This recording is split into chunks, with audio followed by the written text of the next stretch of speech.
The Adventures of Tom Sawyer by Mark Twain Longman Simplified English Series read by Pongsakorn Chantet. Chapter 12 What Tom Overheard. A few minutes later, Tom was in the shallow water of the sandbar, stepping toward the Illinois bank.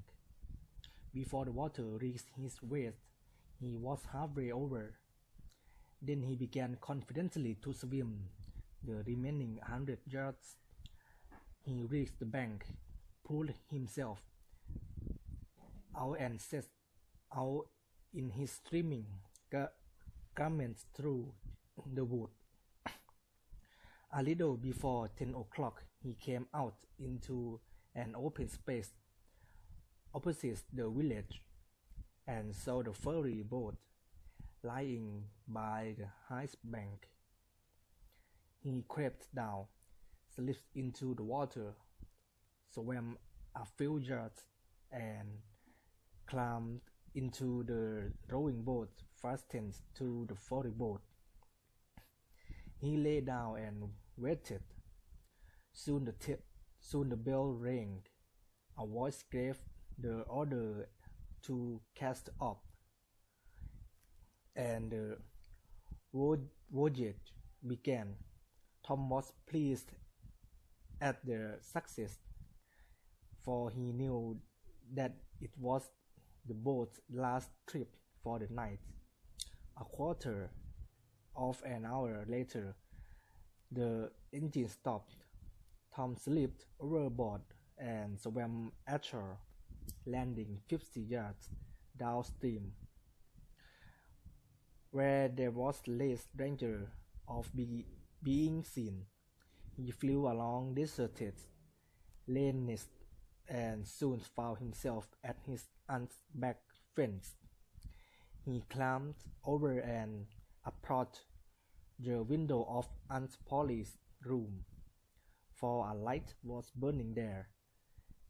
There sat Aunt Polly, Sid, Mary, and Joe Harper's mother, grouped together, talking. They were by the bed, and the bed was between them and the door. Very slowly, Tom pressed open the door, trembling every time it creaked. When he judged that he might creep through on hands and knees, he put his head through and began. "Why is the candle burning so badly?" says Aunt Polly. Tom, hurry up. "Why, that door's open." "I believe Sid, go and shut up." Tom disappeared under the bed just in time. "But as I was saying," says Aunt Polly, "he wasn't bad, only mischievous. He never meant to do any harm, and he was the best-hearted boy that ever lived." She began to cry. My Joe was the same. He was full of monkey trick, but always unselfish and kind. I whipped him for taking that cream, forgetting that I threw it out myself because it was sour.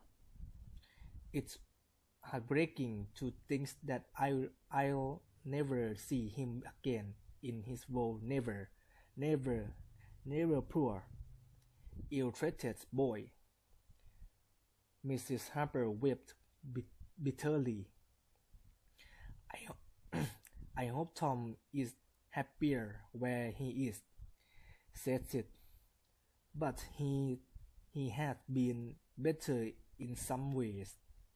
"Sid," Tom knew that the old lady's eyes flashed, although he could not see them. "Don't say a word against my Tom, now that he is dead." "Oh, Mrs. Harper, I don't know how to give him up. I don't know how to give him up. God gives and God takes away. But it's so hard. Oh, it's so hard. Only last Saturday my Joe made me jump with one of his noisy tricks, and I struck him. If he could do it again, I would take him in my arms and bless him for it. Yes, I know just how you feel, Mrs. Harper. Only yesterday, my Tom filled the cats full of painkiller, and I did think that his creature would tear the house down. And God forgive me, I left him, poor boy, poor dead boy.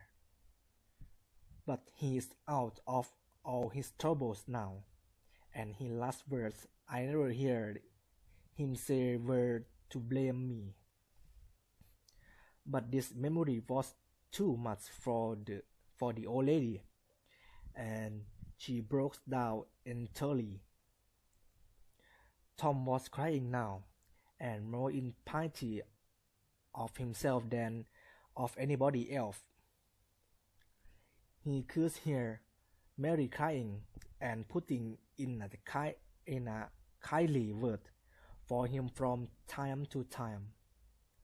Still he was sufficiently moved by his aunt's grief too long to rush out and overcome her with the joys of his return. But he resisted, and temptation he went on listening and gathered that it was thought at first that his voice has been drowned while having a swim. Then his small raft has been missed. Next, it was remembered that his missing voice has promised that the village would hear something startling soon.